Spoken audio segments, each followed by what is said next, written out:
Hi there. Today I'd like to continue to discuss social differentiation and really tie that into another theorist who has informed my thinking. Her name is Juliet Hooker. Now, Hooker really argues that differentiation is a successful tool, but she does go on to say that although it's important to decipher where social groups are different, we also must look at where they overlap. And she's really said that it's important to look at structures of race and culture.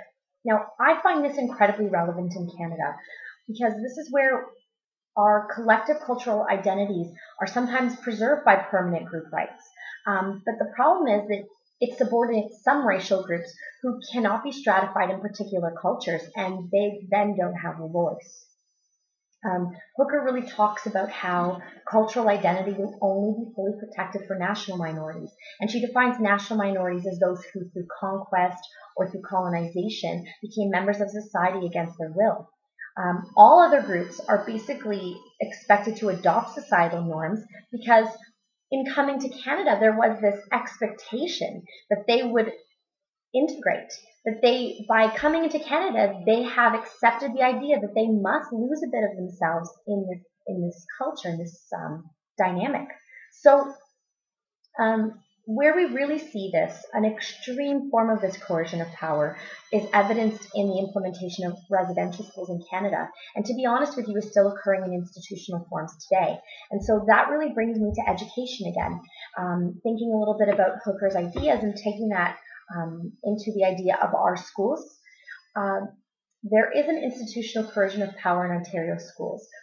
And, where this really came to light for me, I had a seminar with Jim Cummins, and Cummins really discussed how in Ontario, the only permissible mediums of instruction for core subjects are in English and French, and that in any other language, that instruction would be illegal.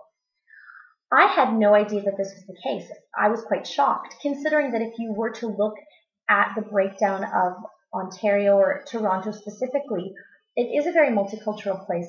And the idea that we can only speak these two languages and that other languages are forbidden is quite shocking, considering how multicultural we purport to be. So despite our good intentions as educators to support nationalism, we're actually disempowering students by devaluing their identities and really failing to recognize prior knowledge that was ascertained through their discourse communities outside of school.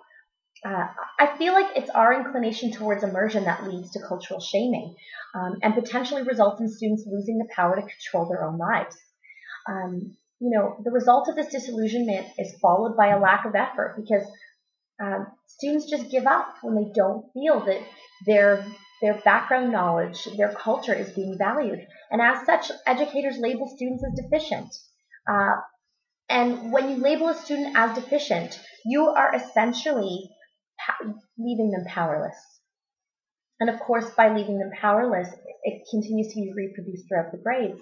And by the time they get into the society at large and have the ability to perhaps enact change, they've been silenced already. So I feel like economic and political mobility within mainstream society is facilitated by education. And marginalized social groups must address this deficit to avert the imbalance of societal power relations. I do feel strongly about that. So that's a little bit about how I've integrated Hooker's theory with education.